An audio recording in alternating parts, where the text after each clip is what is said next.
안녕하세요, 여러분. 네, 제가 잠깐 기도하고 오늘 말씀 증거하는 시간 갖겠습니다. 하나님 아버지 감사합니다. 하나님, 오늘도 주의 말씀 가운데 하나님 우리를 불러주시며 감사드립니다. 하나님, 믿음의 법에 대해서 하나님 우리가 계속적으로 말씀을 듣고 있습니다. 하나님 특별히 오늘은 하나님 믿음의 삶에 대해서 현실적인 믿음의 삶, 믿음을 쫓아 사는 삶에 대해서 하나님 말씀이 증거되게 될 것입니다.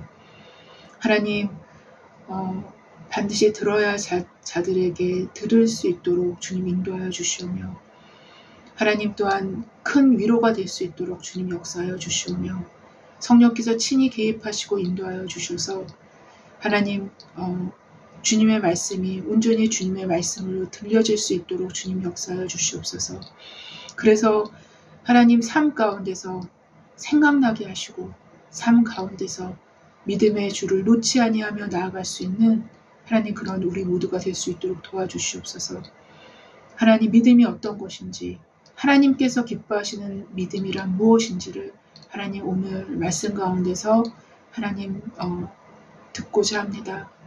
하나님 준비시켜 주시옵소서. 우리의 마음을 준비시켜 주시옵소서. 하나님 우리는 본래 연약한 인간입니다. 아무것도 할 수 없는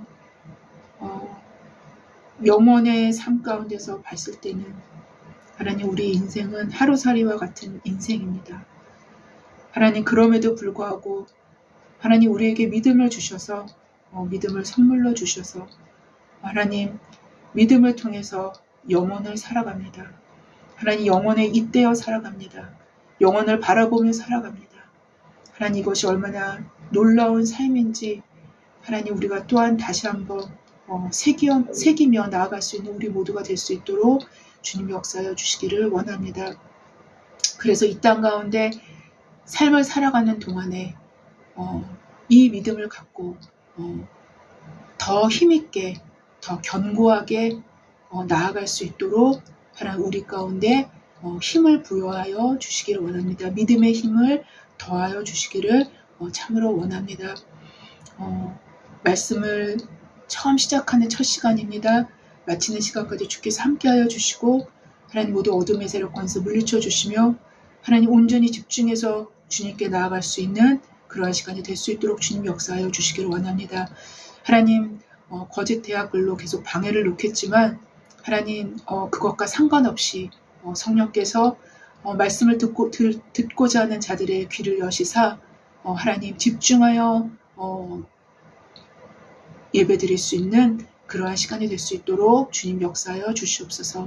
감사하며 예수님의 이름으로 기도했습니다. 아멘. 네, 여러분 오늘도 로마서입니다.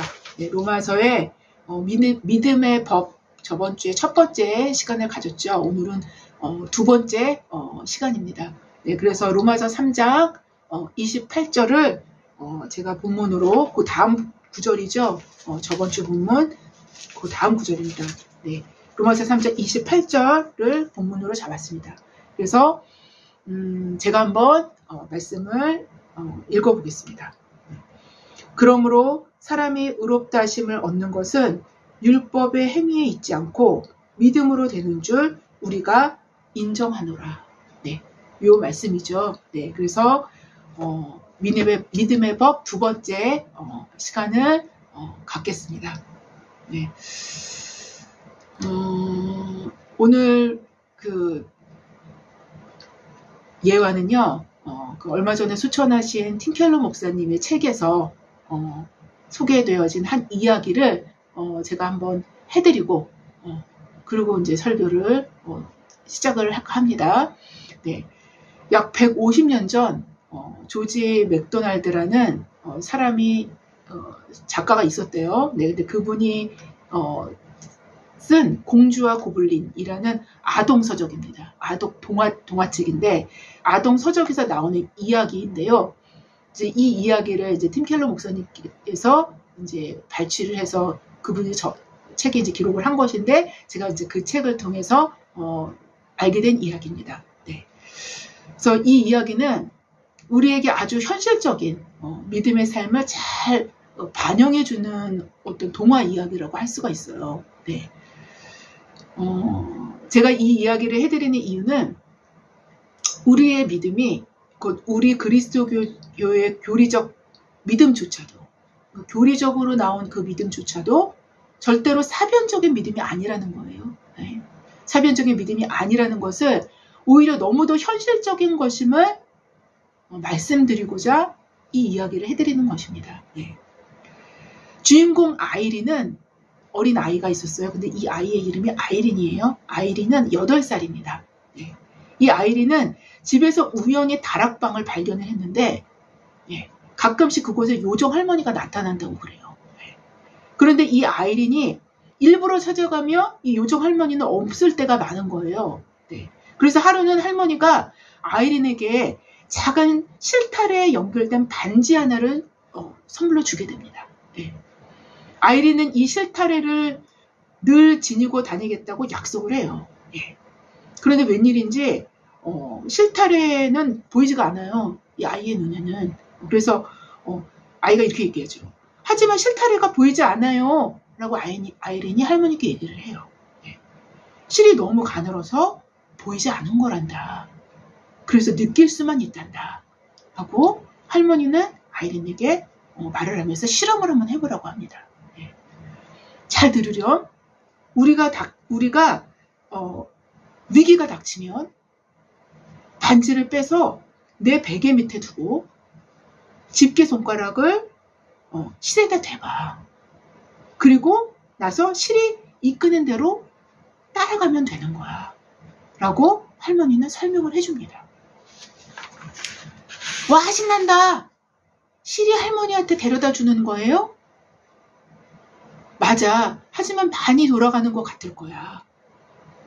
그래도 실을 의심하면 안 돼. 내가 이 실을 잡고 있는 동안 나도 이 실을 잡고 있다는 것을 잊지 마라. 네가 이 실을 잡고 있는 동안에 나도 이 실을 잡고 있다는 것을 잊지 마라. 라고 말씀해 주시죠. 며칠 뒤에 아이린이 침대에 누워있는데 도깨비들이 집 안으로 들이닥칩니다. 도깨비들이 복도에서 으르렁거리는 소리가 막 들려요. 그 와중에도 아이린은 정신을 차리고 반지를 빼서 베개 밑에 둡니다. 그때부터 실이 느껴지기 시작합니다. 이 실이 할머니의 품으로 안내해 주리라 생각하니 마음이 편해집니다. 그런데 뜻밖에도 실이 아이린을 집 밖으로 안내하는 거예요. 여러분, 집 밖이라는 건 뭐예요? 예. 자기를 보호해주는 안전한 위치에서 떠나게 된다는 걸 의미하는 거죠. 예. 집 밖으로 안내합니다. 그 방향으로 계속해서 가면 도깨비 소굴이 나옵니다. 도깨비 소굴 안에서 실은 거대한 돌무더기 앞에 이르게 되죠. 막다른 골목입니다. 실은 실을 따라 거꾸로 가야 밖으로 나갈 수 있다는 생각이 들었어요. 아이린한테. 하지만 거꾸로 가려는 순간 실의 느낌이 사라져버립니다. 할머니의 실은 앞으로만 이어져 있기 때문이었어요. 하지만 앞에는 돌무더기 뿐이었어요. 아이린은 너무 기가 막혀서 엉엉 울음을 터뜨렸습니다. 그러나 울음도 잠시뿐. 실을 따라 갈 유일한 방법은 돌무더기를 치울 수밖에 없다는 사실을 아이린은 깨닫게 되죠. 아이린은 돌을 하나씩 하나씩 치우기 시작합니다. 어느새 손가락에서 피가 흐르기 시작하지만 멈추지 않습니다. 갑자기 목소리가 들려요. 도깨비 소굴에 갇혀 있었던 소년 커디의 목소리였어요. 커디가 깜짝 놀라 묻습니다. 여기로 어떻게 왔어? 아이린은 할머니가 보내서 왔다고 대답을 하죠. 이제 이유를 알 것 같아. 아이린은 실을 따라와 돌무더기를 이제 치우게 되었기 때문에 돌무더기를 그 밑에 구멍을 낸 덕분에 그 돌무더기가 치워지니까 거기에 구멍이 있었던 거죠. 밑에 구멍을 낸 덕분에 커디는 속을 밖으로 도깨비 속을 밖으로 기어 나오기 시작한 거예요. 네. 하지만 아이린은 속을 안으로 점점 더 깊이 들어가는 거예요. 그 반대 방향으로. 깊이 들어가게 됩니다. 커디가 이상해서 물어요. 어디를 가는 거야? 거기는 밖으로 나가는 길이 아니야. 그곳엔 출구가 없어. 알아. 하지만 실이 이리로 안내를 하고 있어. 나는 실을 따라 가야만 해. 결국 실은 아이린의 믿음을 저버리지 않게 됩니다. 할머니를 만나게 되는 거죠. 반지와 실을 준 할머니가 믿을 만하기 때문인 것입니다. 팀 켈러 목사님은 이 이야기를 그의 책에 소개하면서 이렇게 말씀을 하시죠. 예수님은 이렇게 말씀하신다. 나를 따라오너라. 나와 함께 여행을 하자. 샛길로 빠지지 말아야 한다. 나를 가장 중시하고 나만 믿으라.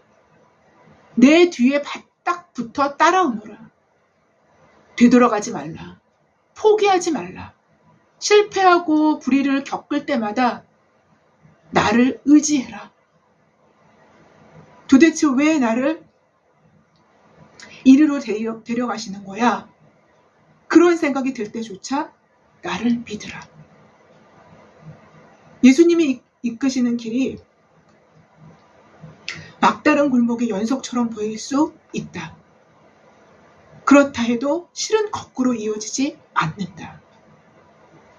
왜? 예수님께 순종하여 앞으로 가야 실의 덕을 볼 수 있다. 바로 이 이야기에서의 실은 우리 자신과 하나님을 연결해주는 믿음인 것입니다.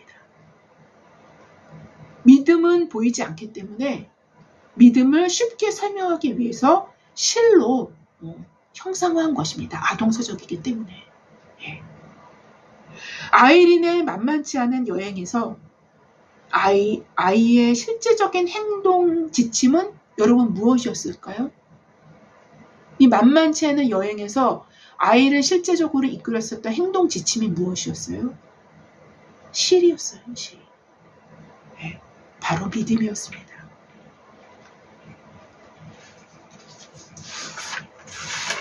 그리스도교의 믿음은 하나님과 우리 자신 사이를 연결해주는 절대적인 것임은 분명합니다. 이 행동 지침인 거예요.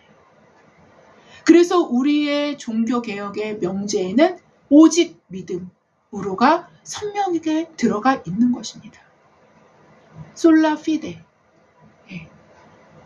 바로 종교개혁자들의 오직 믿음으로의 그 명제를 그대로 기록하고 있는 본문이 오늘 본문의 한 구절로 정리될 수 있습니다. 네. 그래서 오늘 로마서 3장 28절이죠. 오늘 로마서 3장 28절의 본문은 종교개혁의 모토가 되어진 그 원래적 명제를 보여주고 있는 본문이라 할 수 있습니다. 그러므로 사람이 의롭다 하심을 얻은 것은 율법의 행위에 있지 않고 믿음으로 되는 줄 우리가 인정하노라. 바로 인간 스스로의 힘으로는 인간을 구원할 만한 어떠한 의로움도 창출해낼 수가 없다라는 것이며, 구원을 받을 만한 의로움에 대해서는 인간의 절대적인 무능력을 보여주는 것이라고 말씀드릴 수 있습니다. 인간을 구원할 만한 의는 우리 내부가 아닌, 우리 스스로 만들어낸 우리 내부가 아닌 외부로부터 진입하는 그리스도의 의가 우리에게 전가되어야만 가능한 것임을 로마서를 통해서 지금까지 확인해 온 것입니다. 그것을 지금까지 확인해 온 거예요. 그런데 바로 이 그리스도의 의, 좀 더 정확한 설명을 부연하자면 인간을 의롭게 하고자 하나님께서 세우신 그 선하신 방책, 곧 그것이 하나님의 한 의라면, 네, 지금까지 우리가 계속 제가 말씀드렸죠. 그것이 하나님의 한 의라면 그 선하신 방책의 구체적인 내용이 되는 그 아들의 피로 아들의 의가 우리에게 전가된 것이라 말씀드릴 수 있습니다. 바로 이 전가됨의 유일한 방법이 이 전가될 수 있게 하는 그 유일한 방법이 믿음인 거예요. 예. 믿음의 중요성은 하나님과 우리를 연결해주는 유일한 방법이라는 데 있는 것입니다. 만약 삼위일체 되신 하나님께 이 놀라운 사역을 이루신 후에, 삼위일체 되신 하나님께서 이 놀라운 사역을 이루신 후에 믿음이라는 구체적인 방법을 제시해 주시지 않으셨다면 이 놀라운 사역은 인간에게 그림의 떡이 되어줄 수밖에 없는, 설명한다면, 즉 실체는 있으나 인간은 그 유익을 전혀 누리지 못하는 결과를 초래했을지도 모르겠어요. 네, 제가 믿음에 대해서 설명하기 위해서 이렇게 설명을 하는 것입니다. 반대로 인간에게 믿음은 있고 삼위일체 하나님의 완성된 사역이 없다면 믿음의 근거 자체가 없어지는 거예요. 믿음의 근거 자체가 없어지는, 즉 수로에 물이 전혀 없는 말라버린 관들의 나열일 뿐인 것입니다. 왜냐하면 인간의 단독적인 믿음으로만은 결단코 인간의 죄의 문제를 해결할 수 없기 때문인 거예요. 오직 믿음이 될 수 있는 것은 삼위일체 되시는 하나님의 완성된 사역이라는 실체가 있기 때문인 것입니다. 앞으로 나올 로마서 4장에 아브라함 이야기도 하나님의 경륜 안에서, 하나님의 영원하신 그 계획 안에서 이미 완성되어 있는 삼위일체의 하나님의 완성된 사역 안에서 아브라함은 믿음으로 의롭다 하심을 받은 것인 거예요. 그는 이미 성육신 전에 그리스도를 만났고 그와 대화했던 사람인 거예요. 쉽게 더 설명한다면 제가 예전에 말씀드렸었던 것인데요. 오실 메시아를 믿은 것입니다. 우리는 오신 메시아를 믿는 거예요. 이것이 하나님의 영원하신 경륜 안에서는 시간을 초월하게 되는 거예요. 믿음은 시간의 한계를 벗어납니다. 그래서 아브라함과 우리가 동일한 방법으로 동일한 방법의 믿음으로 구원을 받는 것입니다. 여하튼 믿음은 전능하신 하나님께서 이루신 모든 유익을 인간이 실제로 받아 누릴 수 있게 하는 유일한 방법인 거예요. 그런데요, 여러분, 바로 이러한 믿음은 하나님 자신께서 살아계시고 역동적인 분이시듯 그 하나님을 믿는 믿음도 당연히 역동적이고 실제적일 수밖에 없다라는 것입니다. 믿음은 우리로 정체되어 단순히 믿고 있다라는 관념만을 주지 않는다라는 겁니다. 믿음은 반드시 믿음을 동력으로 한 현실의 행위를 낳게 만듭니다. 그렇기 때문에 아브라함이 이삭을 바친 사건은 그의 믿음을 확증해준 사건으로 이때서야 하나님은 아브라함에게 맹세하여 축복하시는 모리아산 언약이 체결되는 것입니다. 바로 믿음은 아이린과 같이 실을 쫓아가는 실제적인 삶의 행위를 낳게 되는 것입니다. 성경적인 믿음은 실을 쫓아 자신의 이성이 지시하는 방향에 반대 방향을 선택하게 하기도 하며, 믿음은 실을 쫓아 돌무더기를 옮김으로 피를 흘리는 고통을 겪게 되기도 한다라는 것입니다. 또한 믿음, 그 피를 흘린 고통을, 그 믿음으로 말미암아서 그 피를 흘린 고통을 겪은 의미를 알게 되기도 하는 게 또한 믿음인 거예요. 예, 이 이야기 속에서는 커디를 구원하기 위해서였죠. 믿음은 자신을 부인하고 도깨비 속으로 향해 들어가게 되기도 합니다. 중요한 것은 그 줄을 놓치지 않는 데 있는 것이며 그 줄의 끝자락을 전능하신 주께서 잡고 계시기에 나도 그 줄을 잡고 있을 만한 분명한 이유를 알기 때문이기도 하며 그래서 그 줄을 따라가야만 하기 때문인 것입니다.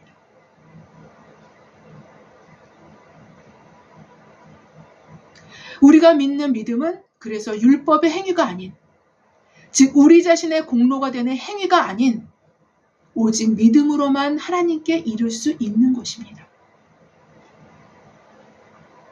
아이린은 커디를 구원할 때 그것을 자신의 공로나 능력으로 생각하지 않았어요. 성경적인 믿음은 그 능력과 힘이 자신에게서부터 결코 나올 수 없음을 아는 거예요. 그게 성경적인 믿음이에요. 왜냐하면 믿음은 말 그대로 의탁이며 의존이기 때문인 것입니다. 믿음은 하나님을 크게 보는 눈임과 동시에 자신을 극히 작게 보는 눈이기도 하기 때문인 거예요. 사실상 이러한 눈이 인간의 실존적인 현주소를 간파하는 눈이 될 수 있는 거예요. 그럼에도 이러한 믿음의 의탁, 믿음의 의존은 그 믿음의 실을 따라가는 현실적인 행위를 낳게 되는 것입니다.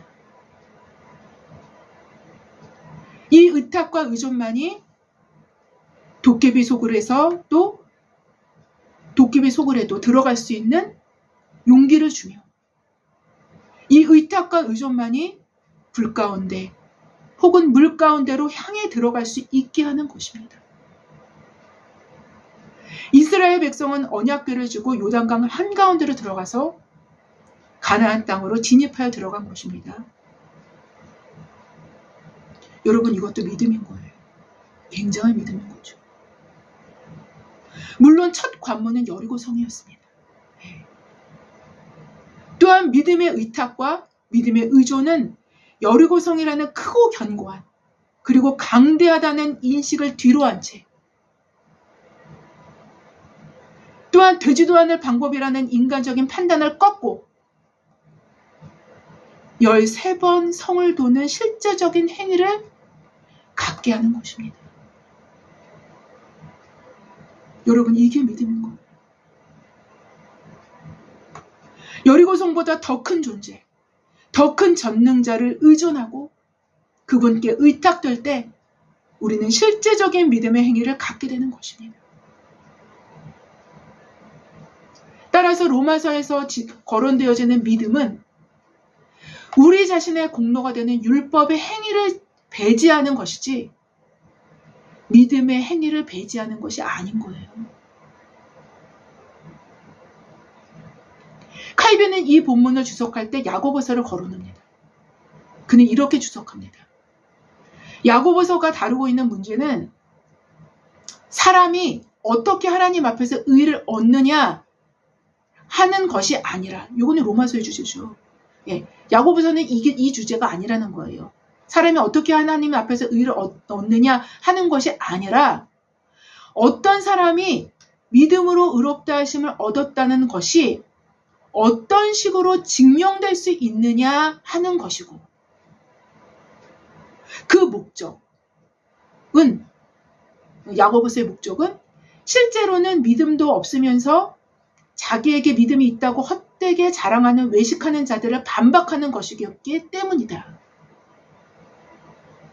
라고 칼빈은 기록합니다. 이어서 그는 이렇게 기록하죠.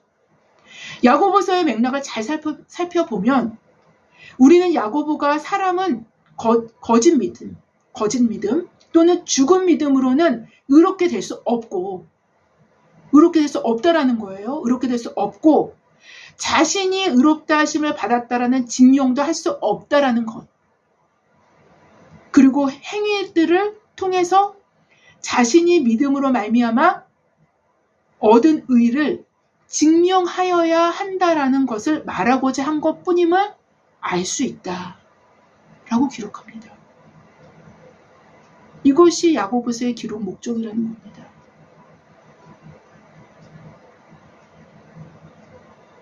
여러분 이러보건대 행위로 유발되지 않은 믿음은 사변적으로 석고화되었을 가능성을 담고 있다고 말씀드릴 수 있을 것입니다. 오히려 우리의 행위로 우리의 믿음이 입증되는 것이라 말씀드릴 수 있는 거예요. 이게 칼빈주의예요, 여러분. 그럼에도 이 행위들이 우리 자신의 공로가 될 수 없는 이유는 이 행위들을 이끌고 이 행위들의 원래적인 동력은 우리 자신에게 있지 않다라는 명백한 사실 때문인 것인 거예요. 동독의 메클렌부르크의 소녀와 그의 부모처럼 말입니다. 그 엄청난 용기를 담고 있는 그 행위를 여러 차례 반복을 하잖아요. 그들이 밤새도록 밤에 기도했던 그 기도의 그 믿음을 가지고 그 믿음의 능력을 가지고 그 일을 행할 수 있었던 거예요. 믿음의 수로를 따라 올라가면 그곳엔 그 힘의 근원이 되신 그리스도께서 모든 것을 공급하셨음을 알기 때문인 것입니다. 그 능력을 공급하시는 거예요. 그래서 더욱 그분을 의탁하고 의존할 수 있게 되는 것이기도 합니다. 의탁과 의존이 곧 성경이 말씀하시는 믿음인 것입니다. 어떠한 상황에서도 믿음의 줄을 놓지 마시기 바랍니다. 우리의 이성과 반대되는 길로 인도하더라도 우리의 손익을 결코 계산할 수 없는 손해의 길로 인도한다 하더라도 믿음의 줄은 곧 전능자와 연결된 최고의 지혜, 최상의 지혜가 숨겨져 있는 길이라는 것을 기억하시기 바랍니다.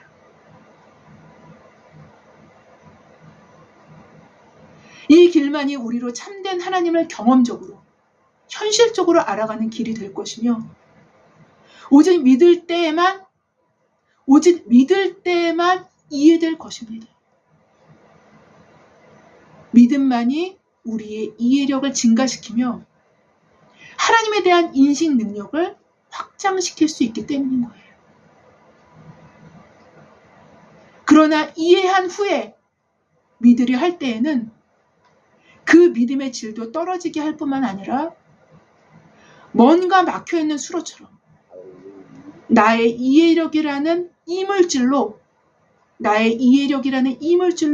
믿음을 가로막고 있다는 사실을 뒤늦게야 발견하게 될지도 모르겠습니다. 그래서 어린아이와 같은 믿음, 진짜 아이린과 같은 믿음은 더욱 빠르게 모든 것에 진입할 수 있게 되는 것이기도 하죠. 아무쪼록 믿음이라는 개념 자체를 좀 더 성경적으로 일치하게 만들어 나가므로 하나님을 기쁘시게 하는 이 시대를 살아가는 저와 여러분, 믿는 자가 되는 저와 여러분이 되어지기를 주님의 이름으로 기도합니다. 제가 기도하고 마치겠습니다. 하나님 아버지 감사합니다. 하나님 오늘은 믿음의 실제적인 길, 현실적인 믿음, 실제적인 믿음에 대해서 우리가 생각해보는 시간을 가졌습니다. 하나님 아버지, 우리는 믿음의 도상에 다 서 있습니다. 어느 누구도 그리스도인이라면, 바른 믿음을 갖고 있다면, 하나님과의 관계를 갖고 있고 하나님과의 교제를 하고 있는 사람들이라면 믿음의 도상에 서 있습니다. 하나님 각자에게 부여해 주신 그 믿음, 각자에게 가고자 하시길 원하시는 그 믿음의 경로, 하나님, 그 마침점까지 그 믿음의 줄을 놓지 않도록 주님 역사하여 주시며 인도하여 주시고, 하나님 그 믿음의 저 끝에서, 그 믿음의 길 끝에서 주님을 만날 수 있도록 주님 우리를 인도하여 주시고 믿음으로 역사하여 주시길 원합니다. 또한 우리와 함께 하시는 그 성령께서 우리와 동행하여 주실 줄을 믿습니다. 감사하며 예수님의 이름으로 기도했습니다. 아멘. 감사합니다.